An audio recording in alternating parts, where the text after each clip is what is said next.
ท่านกำลังติดตามรับฟังสถานีวิทยุกระจายเสียงพระพุทธศาสนาแห่งชาติและสังคมคลื่นเพื่อการศึกษาพระพุทธศาสนาและวัฒนธรรมระบบ FM 104.5 เมกะเฮิรตซ์รายการต่อไปเป็นรายการคดีโลกคดีธรรม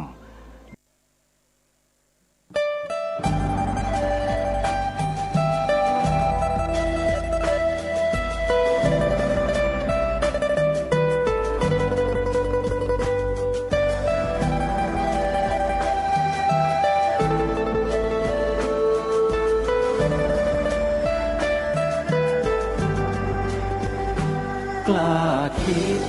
ก็ต้องกล้าท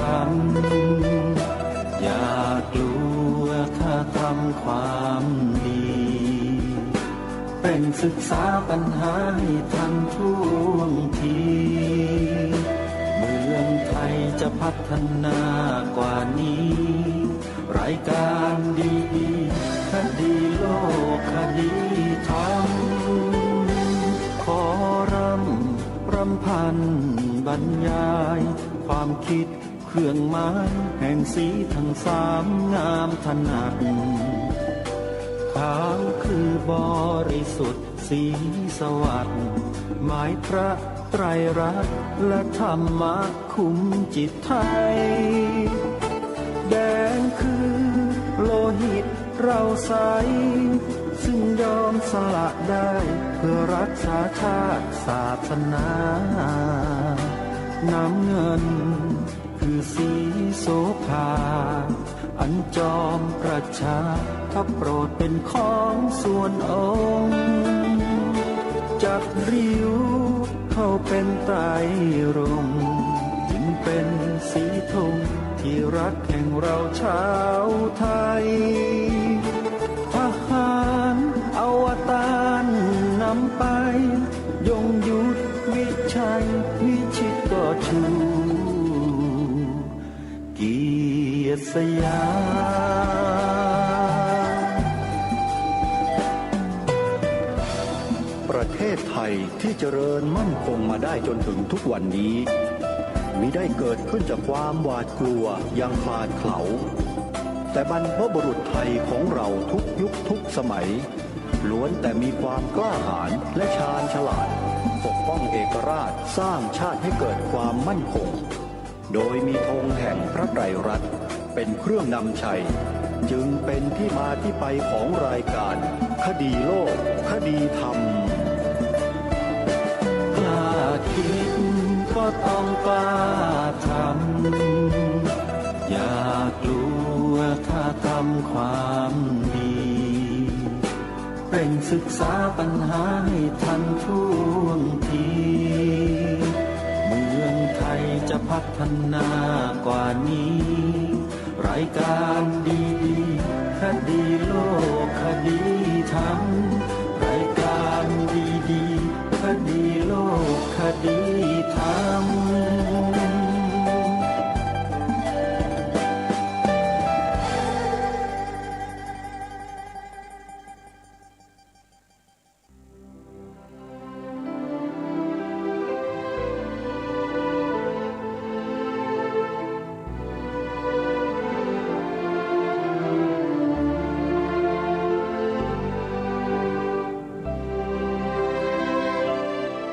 ขอกราบถวายความนอบน้อมแด่พระรัตนตรัย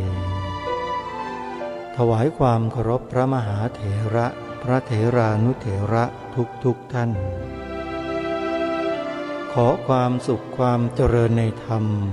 จงบังเกิดมีแด่ท่านสาธุชนที่กำลังติดตามรับฟังรายการจากสถานีวิทยุแห่งนี้ทุกท่านขอนำท่านผู้ฟังเข้าสู่รายการคดีโลกคดีธรรม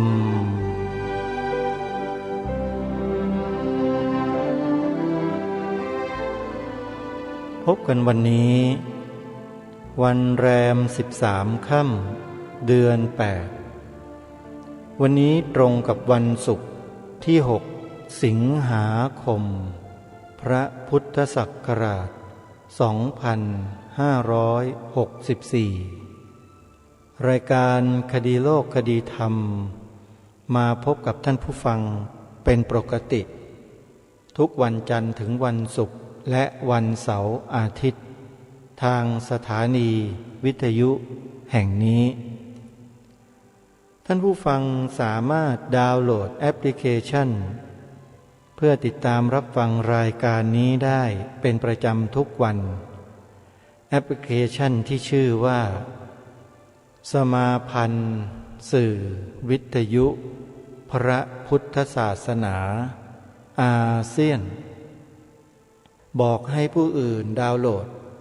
ลดแอปพลิเคชันนี้ได้บุญเพราะว่าผู้ที่ได้ฟังเนื้อหาสาระจากแอปพลิเคชันนี้แล้วเกิดปัญญาสัมมาทิฏฐิเกิดความรู้ความเข้าใจขึ้นจนสามารถทำตนเองให้รอดพ้นจากทุกขติได้ถือว่าเป็นบุญใหญ่จึงขอเรียนเชิญเจริญพรทุกท่านได้มีส่วนร่วมสร้างบุญกุศลร่วมกันรายการวันนี้ได้เตรียมคลิปเสียงการบรรยายในหัวข้อเรื่องการตอบปัญหาธรรมโดยท่านเจ้าคุณพระราชวชิรบัณฑิตต่อเนื่องจากเมื่อวานนี้ให้กับท่านทั้งหลายได้สดับรับฟังกันแต่ก่อนที่จะมาฟังในช่วงต่อไปนั้นขอแจ้งข่าวประชาสัมพันธ์เชิญชวนศรัทธาสาธุชนท่านใดที่มีศรัทธามีความเลื่อมใสมีสติปัญญาในการที่จะช่วยกันเป็นส่วนแห่งการสืบสารพระพุทธศาสนาโดยการร่วมเป็นเจ้าภาพทอดผ้าป่าสามัคคีบูรณปฏิสังขรณ์เสนาสนะโบราณภายในพระอารามหลวงชั้นเอกพิเศษวัดมหาธาตุยุวราชรังสฤษฎ์เขตพระนครกรุงเทพมหานครท่านสามารถร่วมบุญกันได้ทำไมจึงบอกว่าท่านจะได้รับส่วนแห่งอานิสงส์บุญและมีส่วนร่วมในการสืบสานพระศาสนาเสนาสนะวัดวาอารามที่มีความสำคัญในระดับชาติระดับประเทศนั่นหมายความว่าภายในวัดนั้นมีบัณฑิตมีผู้รู้สถิตอยู่เป็นจำนวนมากแล้วก็สร้างคุณูปการให้กับแผ่นดินอย่างมากมาหลายต่อหลายรูปหลายองค์วัดมหาธาตุแห่งนี้เรื่องชื่อรือชามาช้านานว่าเป็นตักกศิลาของประเทศไทยของเราตักกศิลาก็หมายถึงแหล่งเรียนรู้วิชาชั้นสูงวิชาที่มีคุณค่าแล้วก็นำไปอำนวยประโยชน์ให้แก่สังคมในวงกว้างวิชาที่มีประโยชน์ในที่นี้ก็คือวิชาพระพุทธศาสนามีประโยชน์ต่อทุกๆสรรพชีวิตมีประโยชน์โดยไม่เลือกชั้นวรรณะให้คุณ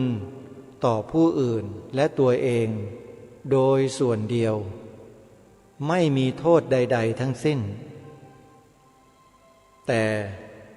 ผู้ที่เป็นมิจฉาทิฏฐิก็ไม่ค่อยชอบผู้ที่ใจบาปหยาบช้าก็ไม่ค่อยชอบ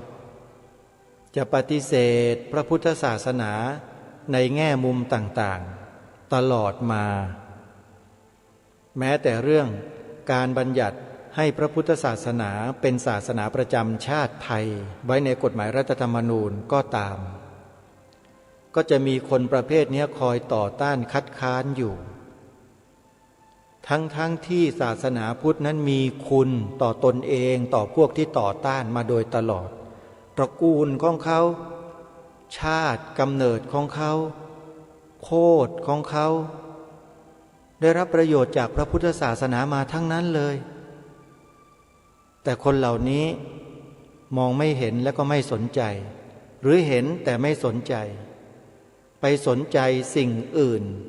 มากกว่าแล้วก็ปฏิเสธพระพุทธศาสนาของชาติของแผ่นดินเท่านั้นไม่พอยังไปพูดให้เยาวชนคนรุ่นใหม่เจเนเรชันใหม่ๆเนี่ยหลงผิดตามคนเหล่านี้ไปด้วยซึ่งก็มีอยู่ไม่น้อยเชียวที่ต่อต้านพระพุทธศาสนาไม่ให้บัญญัติไว้อย่างถูกต้องในฐานะที่เป็นศาสนาประจำชาติไทยของเรารายการนี้จึงได้ออกมารณรงค์ให้พวกเราได้เปล่งวาจาถ้อยคำความจริงในข้อนี้ด้วยกันพระพุทธศาสนาเป็นศาสนาประจำชาติไทยของเราสิ่งใดก็ตามถ้ามีผู้คนในสังคมจำนวนมากได้ใช้วาจาของตนเองกล่าวถึงอยู่เนืองๆบ่อยๆมันก็จะเป็นจริงตามที่กล่าวโดยหลีกเลี่ยงไม่ได้อย่าลืมนะว่าปากของคนเราเนี่ยมีความสำคัญมากๆเลยเหมือนอย่างองค์แสดงธรรมที่ท่านได้พูดไว้เสมอเรื่องของวจีกรรมเนี่ยสำคัญมากท่านสาธุชนทั้งหลายพูดสิ่งใดก็จะเป็นสิ่งนั้นพูดจริงก็จะเป็นจริงพูดลวงก็จะเป็นลวงเป็นหลอกเป็นโกหกเป็นบาปเป็นโทษการที่เรามาช่วยกันกล่าวว่าพระพุทธศาสนาเป็นศาสนาประจำชาติไทยของเรานั้นอันนี้เป็นคำจริงเป็นความถูกต้องใครที่ปฏิเสธใครที่คัดค้านต่อต้านถามว่าคนเหล่านั้นกำลังต่อต้านอะไรต่อต้านความถูกต้องแล้วคนที่ต่อต้านความถูกต้องจะเป็นคนดีได้หรือไม่แล้วเมื่อเป็นไม่ได้หรือเป็นยังไงก็แล้วแต่เราควรจะเชื่อถือคนพวกนี้หรือไม่อาตมาภาพมีบัญชีรายชื่อทั้งหมดเลยในประเทศนี้ที่เสนอหน้าออกมาคัดค้านศาสนาพุทธไม่ให้เป็นศาสนาประจำชาติไทยของเรามีทั้งคนในวงราชการนักวิชาการ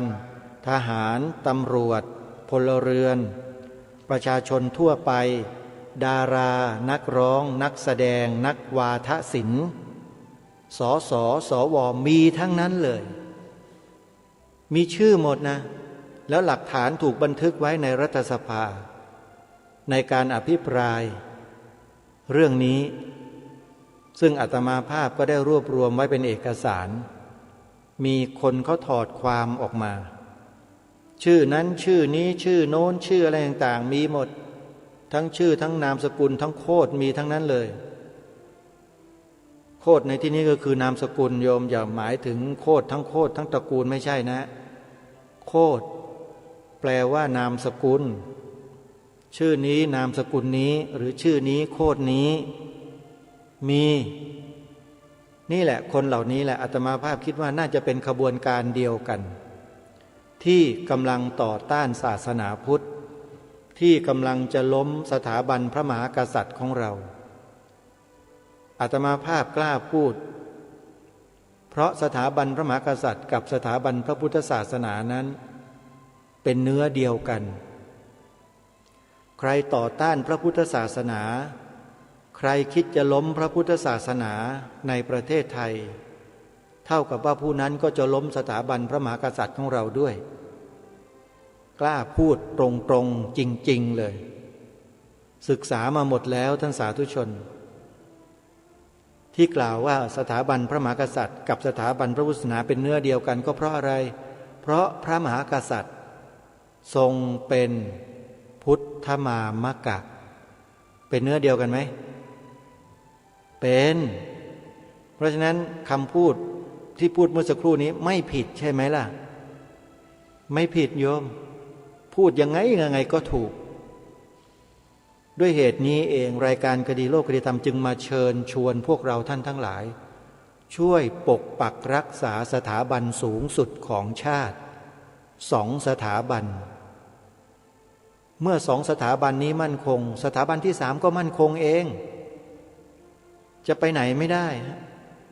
2 สถาบันที่ให้ช่วยกันรักษาก็คือ 1. สถาบันพระพุทธศาสนา 2. สถาบันพระมหากษัตริย์การช่วยกันปกป้องสถาบันพระพุทธศาสนาถึงแม้จะช่วยกันปกป้องเพียงสถาบันเดียวก็เท่ากับว่าได้ปกป้องทั้ง2 สถาบันคู่กันไปด้วยโดยปริยายก็อย่างที่บอกไงว่า2 สถาบันนี้เป็นเนื้อเดียวกันกระทบกระทั่งกระเทือนถึงกันหมดเพราะฉะนั้นอย่าคิดว่าการกล่าวคำนี้จะไม่มีประโยชน์จะไม่มีความหมายอะไรอย่าคิดเชียวนะมีอย่างมากเลยแต่เราไม่เข้าใจกันเองรายการนี้พยายามที่จะอธิบายให้ฟังแบบสั้นๆง่ายๆอาตมาภาพไม่อยากจะล้วงลึก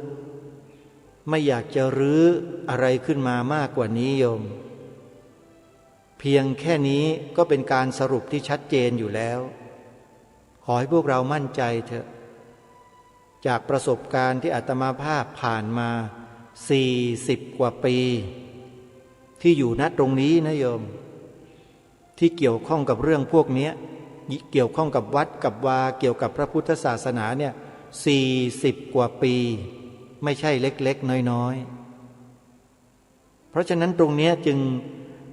ขอฝากพวกเราชาวพุทธทั้งหลายทั้งพระสงฆ์สามเณรแม่ชีอุบาสกบาสิกาคฤหัสถ์ญาติโยม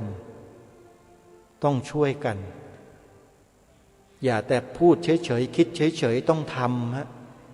การกระทำก็คือการกระทำก็คือกรรมนั่นเองสร้างกรรมดีขึ้นมากรรมที่ถูกต้องกรรมที่ดีกุศลกรรมการกล่าวคำว่าพระพุทธศาสนาเป็นศาสนาประจำชาติไทยของเราเนี่ยเป็นกุศลกรรมเป็นสิริมหามงคลต่อผู้พูดเองด้วยต่อครอบครัว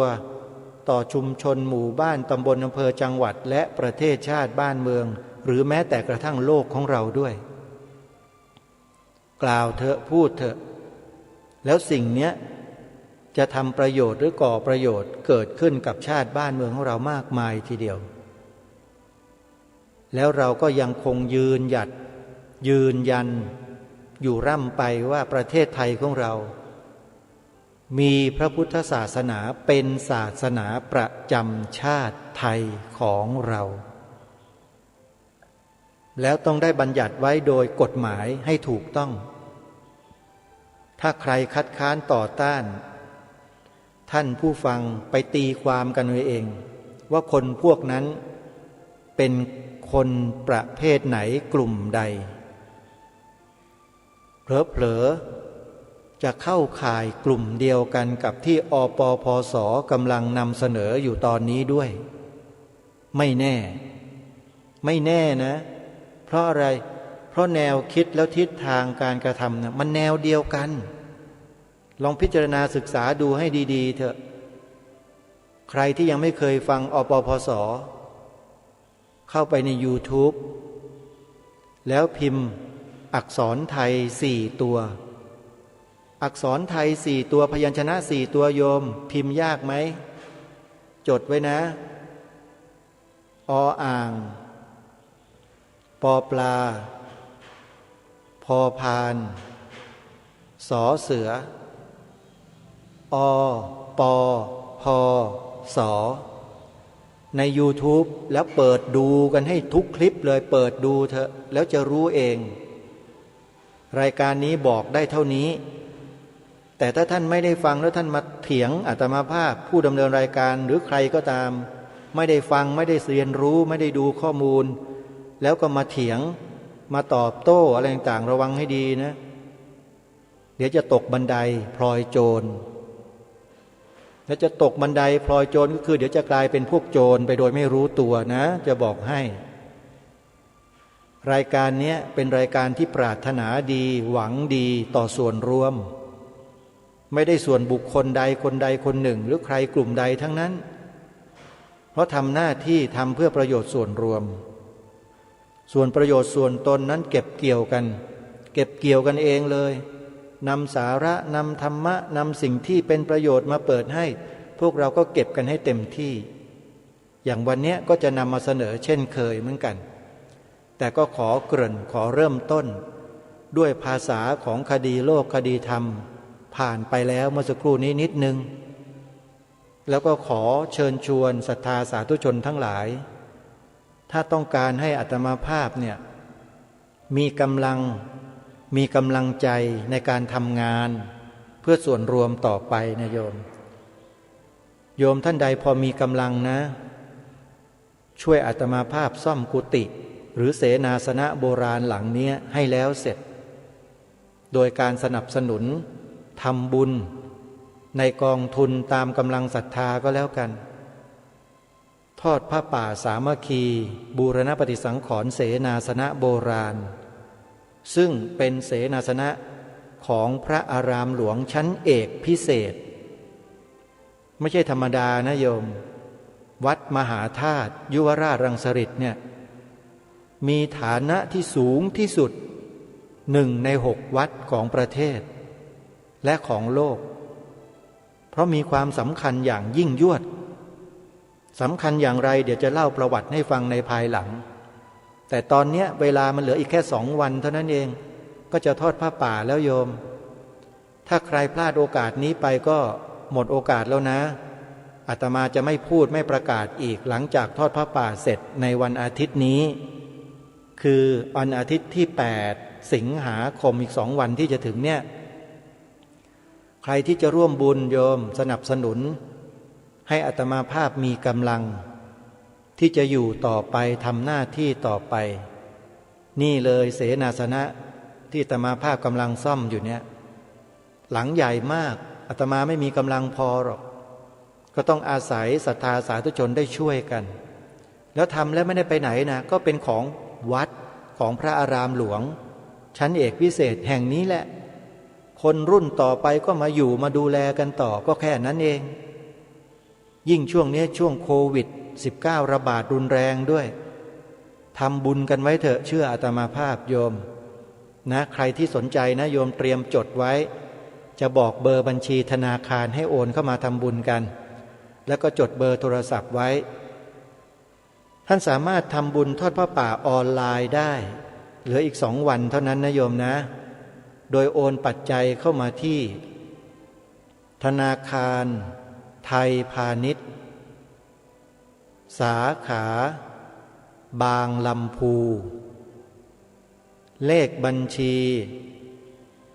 11421499897ธนาคารไทยพาณิชย์สาขาบางลำพูเลขบัญชี114-214-9897หมายเลขโทรศัพท์0946626935ขออนุโมทนาบุญนะโยมนะช่วยกันเอาละเพื่อไม่เป็นการเสียเวลาเนื้อหาสาระดีๆรอพวกเราอยู่เดี๋ยวไปติดตามรับฟังต่อเนื่องจากเมื่อวานนี้ท่านเจ้าคุณพระราชวชิรบัณฑิตหรือพระอาจารย์มหาประนอมธรรมลังการโรกำลังตอบปัญหาธรรมให้แก่ผู้ที่สนใจอยู่ไปติดตามรับฟังพร้อมๆกันได้ณบัดนี้ก็สวดกรรมวาจาขับไล่นะสวดกรรมวาจาบทขับสำหรับอมนุษย์ถ้าพวกอมนุษย์เข้าสิงเนี่ยถ้าไม่เฮี้ยนมากๆก็ใช้บทกรณีก็โอเคแต่ถ้าหนักกว่านี้ล่ะใช้อาตานาติยสูตรถ้าหนักกว่านี้ล่ะใช้กรรมวาจาสวดขับไล่กรรมวาจาสวดขับไล่เป็นบทที่ใช้พลังนิดหนึ่ง นะอย่างเช่นสุนาตุเมบันเดสังโฆอิเมอะมนุสสายกะกันดบะกุมบันดานาคาก็คือสวดขับให้เขาออกจากตรงนั้นอันนี้ก็คือเป็นบทมีบทอยู่โดยตรงเนาะนะแต่ก่อนที่พระจะไปสวดต้องมีเจ้าทุกข์มาร้องทุกข์ถ้าไม่งั้นถือว่าพระไม่มีเมตตาต่อสรรพสัตว์นะฮะนี่ก็สวดตรงนี้เพราะฉะนั้นบทสวดก็ดีหรืออะไรต่างๆก็ดีที่เราสามารถที่จะสวดนะให้มีพลังเนี่ยสามารถสวดได้ต้องฝึกนานไหมนะก็จริงๆบางอย่างเนี่ยอาตมาก็ฝึกบทเดียวนะ2 ปีทุกวัน1ให้มันคล่อง2แปลให้มันได้3ให้ใจมันน้อมไปให้ได้4ให้เกิดเมตตาจริงๆอันนี้มันเกิดผลนะฮะก็คือทดลองดูอาตมาก็ทดลองทีละอย่างทดลองมีปัญหาอะไรเอาปัญหามาตั้งแล้วอาตมาก็ลองทำปัญหาเรื่องขยะภายในวัดขยะเยอะเหลือเกินเอาขยะขึ้นตาช่างทุกวันขยะเปียกมีเท่านี้ขยะแห้งมีเท่านี้ตอนแรกฝังกบโอเคต่อมาฝังกบไม่ได้ไปใช้เครื่องขนาดเล็กใช้เครื่องขนาดเล็กก็ได้2 ปีต่อไปใช้เครื่องขนาดกลางตอนนี้การจัดการขยะเลยเป็นเครื่องขนาดใหญ่ทำเศษอาหารเมื่อก่อนก็เศษอาหารอย่างเดียวพลาสติกตอนนี้พลาสติกไปนึ่งทำน้ำมันพลาสติกไปทอทำผ้าทำจีวรพลาสติกไปทำหลายอย่างเลยตอนนี้โฟมไปทำกาวปลูกต้นไม้กิ่งไม้ทำฐานอัดแท่งทำวูดพาเลทตอนนี้ก็เลยกระจายออกไปทีละเรื่องคืออะไรที่เป็นปัญหาเนี่ยเอาปัญหาขึ้นมาตั้งแล้วก็ศึกษาดูงานแล้วก็ฝึกทำตัวนี้จนเป็นผู้เชี่ยวชาญเรื่องบริหารจัดการขยะตอนนี้เอาเรือลงแม่น้ำเจ้าพระยาเก็บขยะในแม่น้ำเจ้าพระยาด้วยตอนนี้รอบวัดขยะในแม่น้ำแล้วก็อบรมคอร์สการคัดแยกขยะให้กับชาวบ้านขยะกองเดียวมนุษย์สมบัติสวรรค์สมบัตินิพพานสมบัตินะตอนนี้ก็คืออบรมให้ชาวบ้านตอนนี้ขยะเศษอาหารไม่ได้กลัวแล้วมาทำอะไรทำปุ๋ยทำแก๊สปุ๋ยอินทรีย์มีเยอะแยะเลยที่วัดนะใครอยากปลูกผักอินทรีย์มีปุ๋ยให้จากไหนล่ะจากที่เป็นปัญหาหาทางออกแก้ปัญหาศึกษาแล้วก็ลุยทำจากใช้มือเปลี่ยนเป็นเครื่องจักรขนาดเล็กเป็นเครื่องจักรขนาดกลางตอนนี้ก็เป็นเครื่องจักรขนาดใหญ่ตอนนี้ก็คือเป็นระบบที่สมบูรณ์เป็นศูนย์การเรียนรู้ให้ได้คือจากที่ไม่มีอะไรแหละขยับคืออะไรก็ตามถ้าทำต่อเนื่องระยะยาวก็ทุกอย่างมันก็จะเป็นไปได้จากที่ทางวัดไม่มีอะไรเลยค่าน้ำค่าไฟก็ไม่มีไปอยู่ใหม่ๆก็ค่าน้ำค่าไฟไม่มีจะจ่ายอู่เรือช่วยจ่ายให้ตอนนี้ค่าน้ำค่าไฟก็โอเคนะโอเคก็คือค่าน้ำค่าไฟก็เดือนละ200,000 กว่า200,000 กว่าก็ไม่ได้เดือดร้อนเพราะญาติโยมเข้าวัดมาทำบุญทุกวันฟังเทศทุกวันมาเรียนกันทุกวันอันนี้ก็หมดปัญหาไปเพราะฉะนั้นคือบทสวดต่างๆที่อยากจะให้ญาติโยมเข้าใจเราสักบทหนึ่งบทอะไรที่เราชอบที่สุดศึกษาให้มันกระจ่างเลยชอบชินบัญชรถ้าใครชอบชินบัญชรจับกลุ่มเลยเดี๋ยวอาตมาจะเทรนเรื่องชินบัญชรถ้าชินบัญชรถ้าชอบสวดแล้วเนี่ยมันได้อะไรบ้างจากชินบัญชรตอนแรกสมเด็จพุทธาจารย์ท่านสวดชินบัญชรแล้วขลังอย่างงู้นขลังอย่างนี้ในบทชินบัญชรเนี่ยพอดีอาตมาได้เป็นที่เก็บข้อมูลถวายสมเด็จพระสังฆราชองค์ที่ผ่านมาวัดบวรสมเด็จพระสังฆราชวัดบวรองค์ที่ผ่านมาเนี่ยท่านอยากได้ข้อมูลเรื่องชินบัญชรจากโน้นจากนี้อาตมาก็เป็นผู้ประสานและช่วยเก็บข้อมูลมาถวายวันนั้นก็เลยรู้เรื่องคาถาชินบัญชรทั้งบาลีทั้งคำแปลทั้งฉบับไทยฉบับพม่าฉบับลังกาฉบับล้านนาทุกฉบับที่มีอยู่ในบรรณพิภพเนี่ยคาถาชินบัญชรผ่านหูผ่านตาอาตมาทั้งหมดแล้วก็มาดูที่มาที่ไปสุดท้ายตอนนี้อาตมาถอดรหัสคาถาชินบัญชรคือถอดรหัสออกมาว่าจะใช้อย่างไรนะฮะจากที่เก็บข้อมูลถวายสมเด็จพระสังฆราชวัดบวรองค์ที่ท่านสิ้นไปเพราะนั้นก็คือถ้าเราเข้าใจตอนนี้คาถาชินบัญชรไม่ใช่สวดให้คนอื่นขลังสวดให้ใครขลังให้ตัวเราขลังมันขลังได้ยังไงคาถาแรกพระพุทธเจ้าเอาความดีคือบารมี10ชนะมารทั้ง5ทุกคนมีปัญหาเหมือนกันหมดไม่ว่าใครมีปัญหาทั้งนั้นแหละแล้วทำไงกับปัญหาดีอย่าไปโทษคนโน้นอย่าไปโทษคนนี้อย่าโทษตัวเราโทษคนโน้นคนโน้นก็จะไม่ชอบเราโทษองค์กรก็ไม่ชอบเราโทษตัวเราเองอาจจะน้อยใจฆ่าตัวตายก็ได้เพราะนั้นไม่ต้องโทษใคร ใช้ความดีคือบารมีแก้ปัญหาความดีคืออะไรบ้างทานบารมีศีลบารมีเนกขัมมะบารมีสัจจะบารมีจนถึงอุเบกขาบารมีใช้ความดีคือบารมีในการแก้ปัญหาอันนี้คือคาถาแรกคาถาที่สองนิมนต์พระพุทธเจ้าไว้ที่ศีรษะให้เป็นคนอ่อนน้อมถ่อมตนเพราะอ่อนน้อมถ่อมตนพร4ประการคืออายุวนะสุขภละก็จะได้คาถาที่สามนิมนต์พระธรรมมาไว้ที่ดวงตาเรามีตาเนื้อมองเห็นแค่คนสัตว์สิ่งของพอนิมนต์พระธรรมมาไว้ดวงตามี5ดวงตาเนื้อเรียกว่ามังสจักษุตาทิพย์เรียกว่าทิพยจักษุดวงตาเห็นธรรมโสดาปัตติมรรคเรียกว่าธรรมจักษุมรรคเบื้องบน3เรียกว่าปัญญาจักษุดวงตาของพระพุทธเจ้าเรียกว่าพุทธจักษุหรือสมันตจักษุดวงตาดวงตามี5ดวงพอนิมนต์พระธรรมมาไว้ด้วยดวงตาเรามองอะไรไม่มองด้วยตาเนื้อแล้วมองด้วยตาปัญญาอันนี้ก็คือคาถาจิตบัญชรและต่อมาในคาถาจิตบัญชรนิมนต์พระสงฆ์มาไว้ที่อกทำอะไรก็ตามนึกถึงอกเขาอกเราเพราะอกเขาต้องการได้ผลประโยชน์อย่างไรเพราะอกเราก็ต้องการได้ผลประโยชน์อย่างนั้นพอนิมนต์พระสงฆ์มาไว้ที่อกพระสงฆ์จะบอกโยมทุกคนได้ประโยชน์เท่ากันหมดประโยชน์ในชาตินี้เรียกว่าทิฏฐธรรมิกัตถประโยชน์ประโยชน์ในชาติหน้าเรียกว่าสัมปรายิกัตถประโยชน์ประโยชน์สูงสุดเรียกว่าปรมัตถประโยชน์ทุกคนจะได้ประโยชน์ทั้ง3โดยทั่วหน้าโดยที่ประสงค์เอาประโยชน์ทั้ง3ที่พระพุทธเจ้ามาตัดไว้ให้เนี่ยมาบอกกล่าวให้ทุกคนได้รับประโยชน์โดยทั่วหน้ากันหมดเพราะฉะนั้นนิมนต์พระสงฆ์มาไว้ที่อกนึกถึงอกเขาอกเราทุกคนต้องการผลประโยชน์แต่ทุกคนต้องได้ทั่วหน้ากันหมดนะก็ไม่ขัดใจกันไม่ขัดผลประโยชน์ซึ่งกันและกันต่อมานิมนต์พระอนุรุทธะมาไว้ที่หัวใจองค์นี้เลิศในทางรู้ใจคนทำอะไรก็ตามถ้ารู้ใจคนก็สำเร็จไปแล้วครึ่งหนึ่ง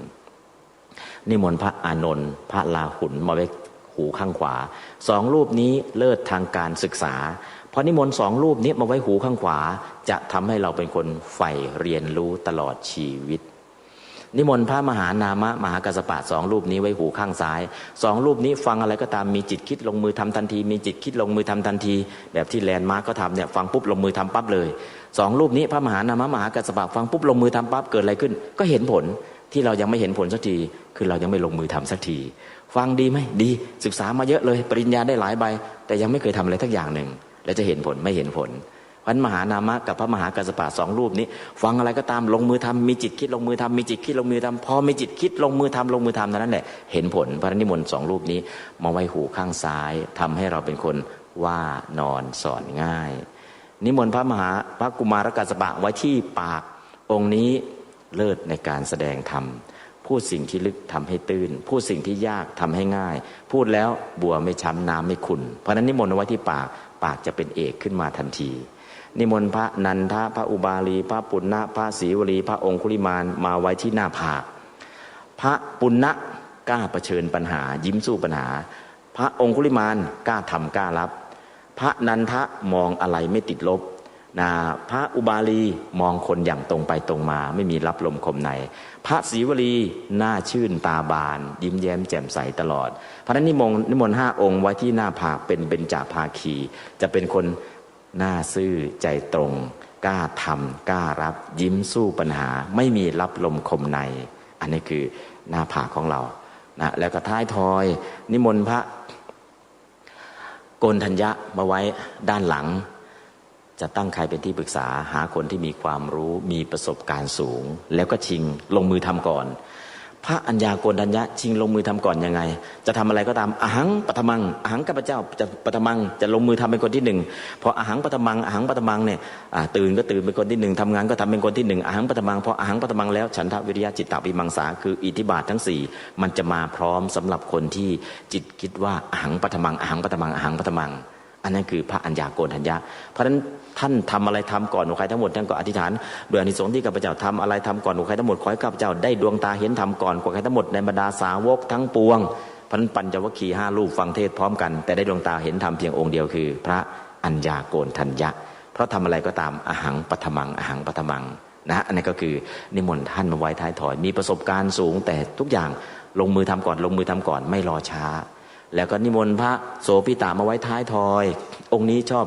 บูชาพระธาตุโดยการจุดประทีปแสงสว่างทำให้โดดเด่นแต่วันไหนเราได้จุดประทีปคือปัญญาให้สว่างกลางใจคนได้คือให้ปัญญาคนได้วันนั้นเราจะโดดเด่นที่สุด องค์พระสัมมาสัมพุทธเจ้าเอาพระธรรมมาจุดประทีปให้ทุกคนเห็นสัจจะทั้งสี่พระองค์เด่นที่สุดในโลกทั้งสามอันนั้นสำคัญมากอันนั้นก็ในส่วนของคาถาชินบัญชรมีอะไรอีกหัวแขนมือไม้ที่เหลือก็นิมนต์พระอัครสาวกที่เหลือมาไว้ที่อวัยวะน้อยใหญ่ที่เหลือก็ไม่เบียดเบียนใครแล้วนั่นคือเนื้อหาของชินบัญชรโดยย่อถ้าถอดรหัสแล้วเราเอาไปใช้อย่างนี้ปลุกเสกใครปลุกเสกตัวเราเองแล้วคนที่จะเป็นเพอร์เฟกต์ใครตัวเราเองนั่นคือเนื้อหาของชินบัญชรเราไม่ใช่สวดเอาขลังเอาศักดิ์สิทธิ์แต่สวดไปเพื่ออะไรเพื่อถ้ามีปัญหาใช้ความดีบารมี10แก้นะถ้ามองอะไรล่ะมองด้วยตาปัญญาอย่ามองด้วยตาเนื้อนะถ้านึกถึงประโยชน์ล่ะนึกถึงอกเขาอกเรานะถ้าใจล่ะรู้ใจคนหูข้างขวาใฝ่เรียนรู้ตลอดชีวิตหูข้างซ้ายว่านอนสอนง่ายมีจิตคิดจะลงมือทำปากล่ะพูดแล้วบัวไม่ช้ำน้ำไม่ขุ่นพูดสิ่งที่ลึกทำให้ตื้นพูดสิ่งที่ยากทำให้ง่ายทั้งหมดทั้งมวลกระดาษชินบัญชรเนี่ยถ้าเราสวดได้เราจะเป็นอะไรสุดยอดของมนุษย์เพอร์เฟกต์เพราะฉะนั้นเนี่ยอาตมาที่คิดว่าสมเด็จพุทธาจารย์โตที่ท่านขลังท่านศักดิ์สิทธิ์เนี่ยไม่ใช่เพราะความขลังศักดิ์สิทธิ์แบบอิทธิฤทธิ์แต่ท่านพัฒนาชีวิตของท่านให้เป็นได้อย่างนั้นจริงๆนะที่บอกขลัวโตทำไมท่านกล้าทำอย่างนั้นเพราะท่านมีปัญญาท่านเข้าใจชินบัญชรแต่ของเราเอามาสวดให้ขลังให้ศักดิ์สิทธิ์ก็ได้แค่สมาธิแต่พอเข้าใจชินบัญชรเนี่ยสุดยอดเลยอันนี้ก็คือเอาแค่ครึ่งหนึ่งของชินบัญชรเนาะที่เหลืออีกไปดูไปเปิดทาง YouTube พิมพ์คำว่าปริศนาธรรมจากชินบัญชรไปดูรายละเอียดเพิ่มเติมได้แต่มาก็บรรยายไว้ให้อยู่อันนี้ก็คือในส่วนของชินบัญชรเพราะฉะนั้นบทสวดทั้งหมดทั้งมวลอยากจะสวดให้มีพลังให้ขลังอาตมาจะบอกวิธีการแล้วก็สอนแปลให้อธิบายให้แล้วก็ลองฝึกบทเดียวนั่นแหละเป็นเดือน2 เดือนเห็นผลไหมเห็นผลที่เห็นผลไม่จะเห็นผลกับใครหรอกอาตมาเห็นผลเองเห็นผลเองแล้วก็ทดลองเองทดลองกับคนทดลองกับสัตว์ทดลองกับคนในห้อง ICU ห้อง CCU ห้อง ICU วันนั้นไปห้อง CCU ห้อง CCU เนี่ยคนป่วย8 คนหมอญาตินิมนต์ไปรับสังฆทานจะไปแล้วอีก2 ชั่วโมงท่านมาทันไหมบ่าย 2ฉันเพลเสร็จเดี๋ยวไปด่วนไปถึงก็คนป่วยนอนนิ่งมา2 วันแล้วไม่ขยับความดันตกหมดแล้วทุกอย่างหมดแล้วอาหารไม่ทานมา2 วันยาไม่ทานมา2 วันนิ่งหมดแล้วก็ไม่น่าจะเกินบ่าย 2นิมนต์ไปรับสังฆทานโยมรับสังฆทานไม่ยากหรอกให้ญาติสมาทานศีลชวนคนป่วยสมาทานศีลตึงนอนนิ่งอยู่แหละแต่ให้ญาติรับศีลแทนชวนคนป่วยด้วยพอสมาธิทานศีลเสร็จญาติไปนั่งรออาตมาขอเวลาอยู่กับคนป่วยให้กรรมฐานแล้วก็สวดมนต์ให้ฟังแล้วก็แปลให้กรรมฐานสวดมนต์ให้ฟังก็แปลพอรอบที่2เห็นคนป่วยขยับโยมจะสวดด้วยใช่ไหมพยักหน้าสวดด้วยกันเลยสักพักหนึ่งสวดเสร็จก็ชวนคุยธรรมะสักพักหนึ่งหัวล็อกกากเลยตอนแรกก็หมอบอกว่าไม่เกินบ่าย 2ตอนนี้หัวล็อกกากเลยถามทำไมไม่ยอมพูดน้อยใจพยาบาลมาดุน้อยใจพยาบาลมาดุและพยาบาลนั้นก็เป็นหลานตัวเองนั่นแหละเบาหวานมันขึ้นตาเลยมองไม่เห็นตามองไม่เห็นพยาบาลก็ดุแกล้งทำมองไม่เห็นอะไรแค่นี้ก็มองไม่เห็นแค่นั้นแหละพยาบาลซึ่งเป็นหลานแท้ๆมาดุน้อยใจไม่ทานยาไม่พูดไม่คุยนอนขดทุกอย่างก็เลยตกหมดหมอก็บอกว่าไม่เกินบ่าย 2พออาตมาไปสวดให้ไปคุยให้หัวล็อกกากตอนนี้ยังอยู่บ้าน อยู่บ้านเพราะนั่นคือถ้ารับสังฆทานอย่างเดียวตายแล้วพอดีอาตมาไปสวดให้ด้วยไปคุยด้วยโยมอาตมาสวดให้เนี่ยกับกรรมฐานโยมเอาไหนที่โยมนอนนิ่งโยมทำอะไรทำกรรมฐานอยู่กรรมฐานไปเรียนมาจากใครตอนเป็นตำรวจเนี่ยอยู่ต่างจังหวัดผมไปหาหลวงปู่ชาแล้วก็ไปคุยธรรมะกับหลวงปู่ชาหลวงปู่ชาก็เลยให้กรรมฐานอย่างนี้มาตอนเป็นตำรวจอยู่ต่างจังหวัดตอนนี้เกษียณแล้วก็เลยได้กรรมฐานจากหลวงปู่ชาเนี่ยเป็นเครื่องอยู่ที่โยมนอนนิ่งๆโยมทำกรรมฐานใช่ไหมใช่แล้วทุกอย่างความดันมันดรอปหมดแล้วอาหารก็ไม่ทานมา2 วันยาก็ไม่ทานมา2 วันความดันตกหมดแล้วแต่สุดท้ายอยู่ด้วยอะไรอยู่ด้วยกรรมฐานถ้าไม่มีกรรมฐานยา2 วันอาหาร2 วันไม่ทานมันก็เรียบร้อยแล้วก็อายุมากแล้วด้วย แล้วก็น้อยใจอีกต่างหากพออาตมาไปรู้จุดแล้วก็ชวนคุยไปมาก็หัวเราะกากสุดท้ายอยู่กับกรรมฐานแล้วอาตมาก็ให้กรรมฐานเพิ่มเติมให้ศีลให้กรรมฐานสุดท้ายก็เนี่ยลุกกลับบ้านได้ในห้อง CCU เพราะฉะนั้นพอเตียงนี้ลุกขึ้นมาได้หายน้อยใจแล้วเตียงนู้นพระอาจารย์นิมนต์เตียงผมด้วยครับ ห้อง CCU 8 คนก็เลยเตียงไหนที่เสียงไปไม่ถึงก็เลยไปสวดให้ไปอธิบายให้ทีละเตียงละเตียงอันนั้นคือจริงๆเนี่ยไปด้วยจิตเมตตาหนึ่งต้องการไปให้ศีลไปให้กรรมฐานนะไม่ต้องการหวังใดๆทั้งสิ้นจากผู้ป่วยต้องการให้ผู้ป่วยรับจริงๆเห็นผลไหมอันนี้ก็เห็นผลที่หมอบอกว่าจะตายแล้ว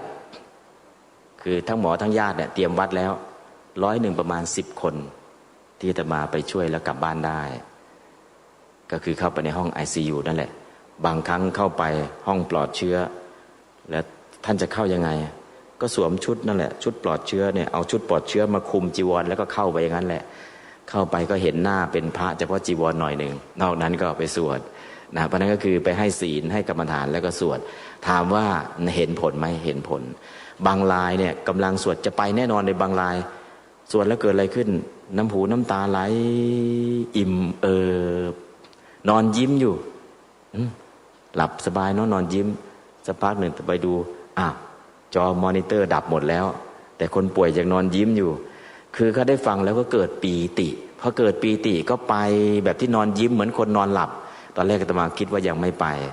อันนั้นคือรออาตมาไปสวดไปให้ศีลไปให้กรรมฐานเพราะนั้นคือไปก็ไปด้วยอาการอันสงบหรือบางคนก็ไม่ไปหายกลับบ้านได้อันนี้คือบทสวดที่ไปทดลองในโรงพยาบาลในห้อง ICU ในห้อง CCU นะก็มีโรงพยาบาลเอกชนแห่งหนึ่งอันนั้นห้อง ICU แต่เป็นห้องรวม ICU รวมอาตมาไปดูคนไข้คนนี้หนักมากๆเลยสมองเละตกอุบัติเหตุหัวทิ่มลงมาสมองเละหลังหักขาหักมีหักอยู่3 ท่อนนั้นหมอก็บอกไม่ต้องผ่าตัดแล้วอาตมาบอกผ่าตัดเถอะเดี๋ยวอาตมาจะช่วยสวดให้มาสวดให้ทุกวันเลยท่านไหวแล้วหมอก็นานทีของหมอผ่าตัดอาตมาก็จะทำตรงนี้อาตมามาไม่ไหวก็จะเปลี่ยนพระมาทุกวันสวดให้ก็หมอ3 โรงพยาบาลบอกว่าไม่รอดถ้ารอดก็จะเป็นได้อย่างเดียวคือเจ้าชายนิทรา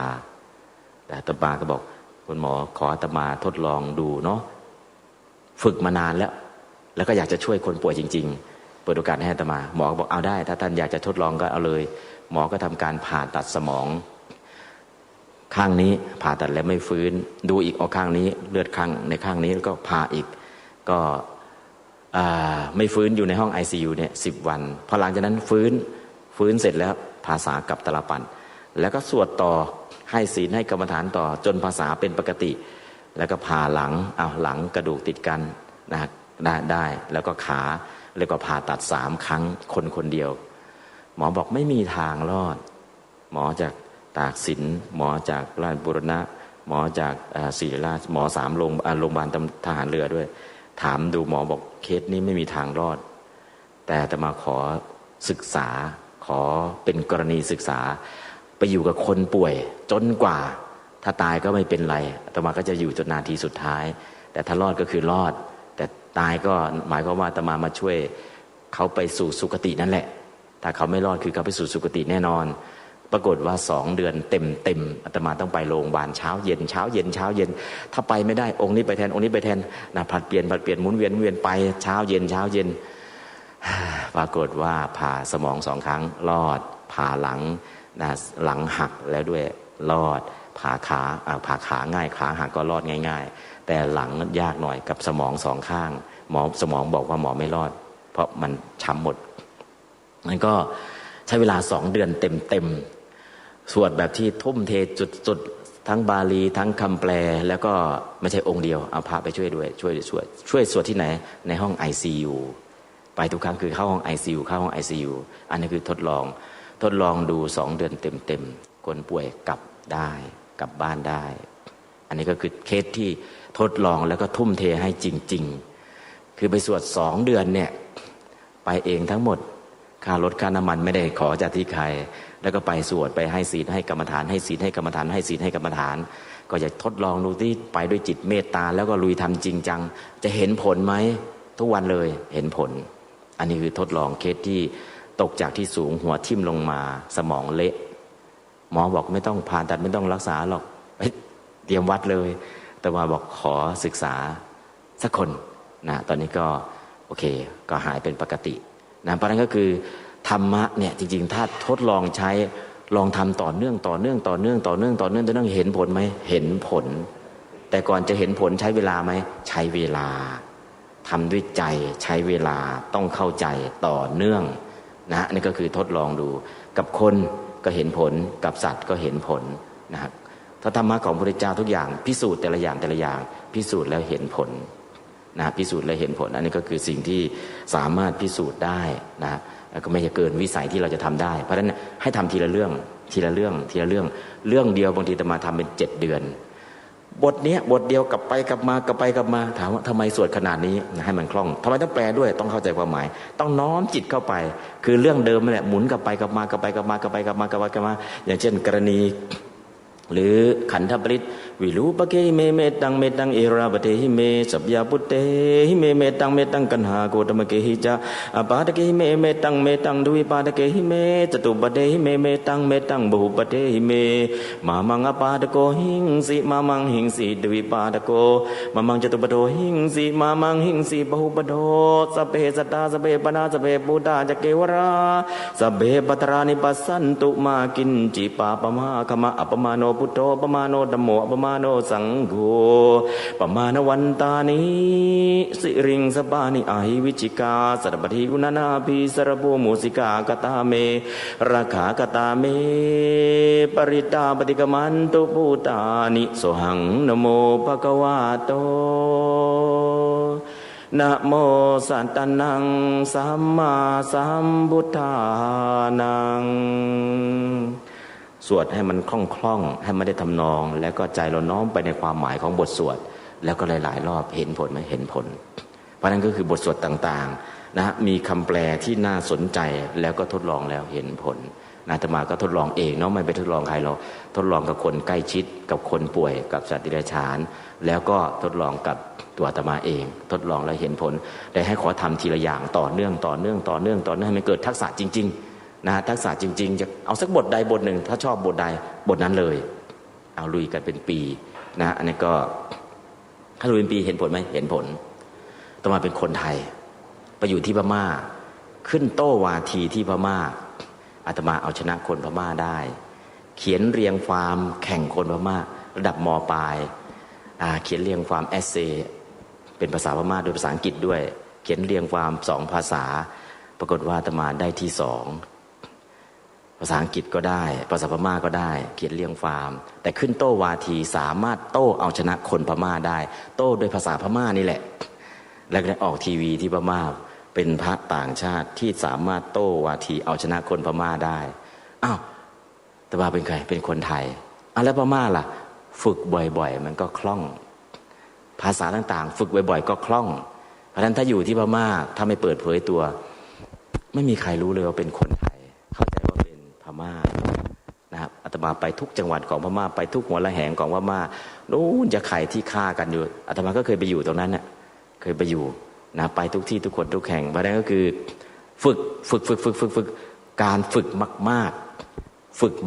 กๆมันก็จะได้ถ้าฝึกน้อยไม่พอนะอาศัยการฝึกฝน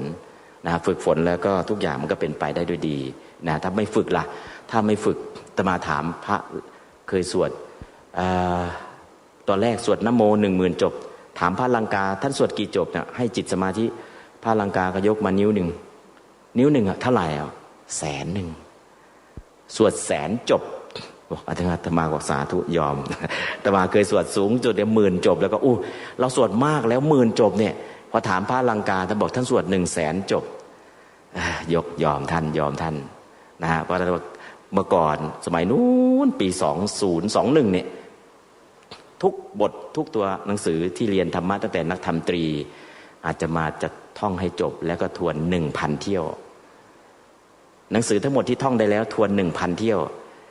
ตั้งแต่นู้นอนุศาสตร์8 อย่างนิสัย4อกรณียกิจ4ปัจจัยเครื่องอาศัยของบรรพชิตนวโกวาททั้งเล่มเนี่ยท่องแล้วก็ทวนทั้งหมด แล้วก็กัจจายนะสูตรกัจจายนะบาลีชั้นสูงตั้งแต่อัฏโถครสัญญาโตสูตรแรกจนสูตรสุดท้าย 1,500 เที่ยวคิดว่าไม่ลืมแล้วแต่สุดท้ายสัญญาอนิจจาความจำก็ไม่เที่ยงแต่ก่อนที่มันจะไม่เที่ยงก็เอามาใช้งานได้พอสมควรนะเพราะนั่นก็คือบททั้งหมดทั้งมวลเนี่ยที่ผ่านหูผ่านตามาโดยมากก็เป็นพันเที่ยวเป็นพันเที่ยวตั้งก็คือสูตรนู้นก็ดีสูตรนี้ก็ดีอะไรต่างๆก็ดีที่ทำให้มันคล่องให้เกิดทักษะอาศัยการอ่านมากๆท่องมากๆทวนมากๆเอามาใช้บ่อยๆเห็นผลไหมเห็นผลเพราะฉะนั้นบทสวดต่างๆก็โยมอยากจะสวดบทไหนเอาสักบทหนึ่งชอบบทไหนบอกมาเลยเดี๋ยวอาตมาจะฝึกให้เทรนให้เอาบทนั้นบทเดียวให้เห็นผลเห็นจริงๆนะรับรองภายใน2 เดือนเห็นผลจริงๆนะก็ขอให้เอาทำต่อเนื่องนะ1สวดให้ถูกอักขระอาตมาก็จะนำเลยกะกะกะกะงะจะจะจะจะญะดะดะดะดะนะตะทะทะดะนะปะภะภะบะมะยะระระวะสะหะละอังออกอักขระให้มันได้ก่อนพอได้ฐานแล้วก็ใส่โทนพอได้โทนแล้วก็ใส่ทำนอง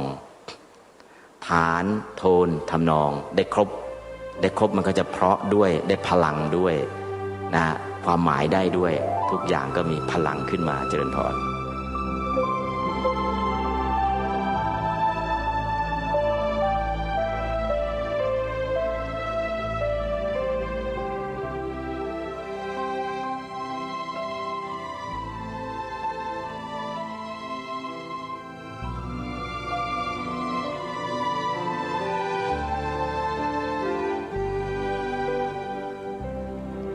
ท่านสาธุชนทั้งหลายการบรรยายธรรมตอบปัญหาธรรมของท่านเจ้าคุณพระราชวชิรบัณฑิตก็จบลงแต่เพียงเท่านี้เวลาของรายการก็หมดลงพอดีนะเดี๋ยววันพรุ่งนี้เรามาติดตามรับฟังเนื้อหาสาระที่ดีๆกันต่อขอความสุขสวัสดีในธรรมแห่งองค์สมเด็จพระบรมศาสดาสัมมาสัมพุทธเจ้าจงปรากฏเกิดมีขึ้นในจิตใจของท่านผู้ฟังทุกท่านทุกคนเทินขอเจริญพร